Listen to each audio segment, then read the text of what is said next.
right, music fans, welcome back. It is yours truly, Dave, the Real Music Observer, observing real music in real time for real people, just like you right there, and yours truly right here. Steve Perry on radio station KQRS talks about these extracurricular activities that he was starting to get into when he was still with Journey. Uh, the reason I bring it up here specifically is because Perry tends to voluntarily talk about this. People who I think are trying to, say, repent of their past mistakes and errors will voluntarily bring something up, maybe that you're not asking them, because they feel in their heart it was wrong and that it was part of, maybe in this case, it was part of the reason why Steve Perry left music. Now, of course, he talks about being burnt out.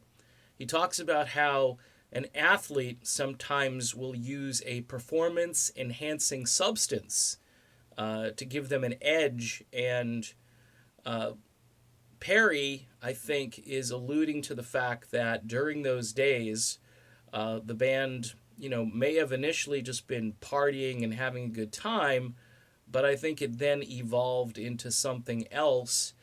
And Perry is not your prototype as far as the typical rock star, in my estimation.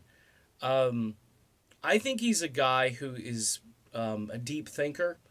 And I think the drugs themselves, if they were prevalent, and it appears that Perry is saying that they were, I believe that those drugs probably scared Perry to death. Because he's been talking about them a lot. He probably saw himself as, now, here I am using this stuff. I've drifted away from the original intent of this music. My mom's gone, my girlfriend's gone, looking at, back in those days. And I think it scared him. I think it because he talks about it a lot. And it's a great, teaching moment for rock stars and just people in general. And the fact that Perry seems to voluntarily want to highlight this part of his life shows that he's very transparent. And he's basically saying, hey, don't do what I did, okay? But one of the reasons I think Perry pulled away from all of this is because he became somebody that he didn't initially believe he was. And all of the trappings, I heard stories, people used to say Perry was not a very nice individual. I think he even has said it in interviews that he was becoming kind of a puffed up rock star, thinking that, hey, I'm better than these people and I don't have to answer questions. And but I think the isolation is based on the fact that he's now in this place that he's starting to not like himself. So it's very interesting. KQRS is the latest interview with Steve Perry, where he sheds more light on the fact that he was thankful that he was in Journey.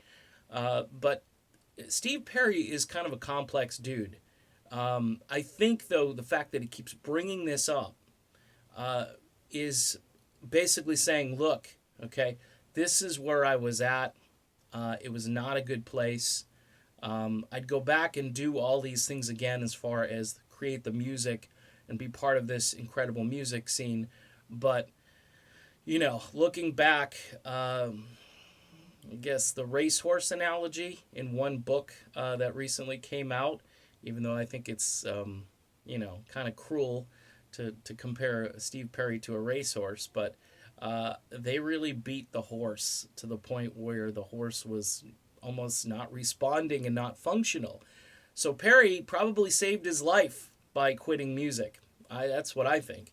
And he's back, thankfully, and he's got a great new song out called No More Crying, radio stations. No reason why you can't add No More Crying to Noah Racing if you've got Noah Racing playing, and say you didn't add Noah Racing for some dumb reason, try No More Crying. They're both great songs. Steve leaving off the G on both both songs. But hey, it's a good way you can remember these songs. A little, comma or quotation, single quotation mark there. All right, done with this video. Interesting that Perry talks a lot about his flirtation with extracurricular activities.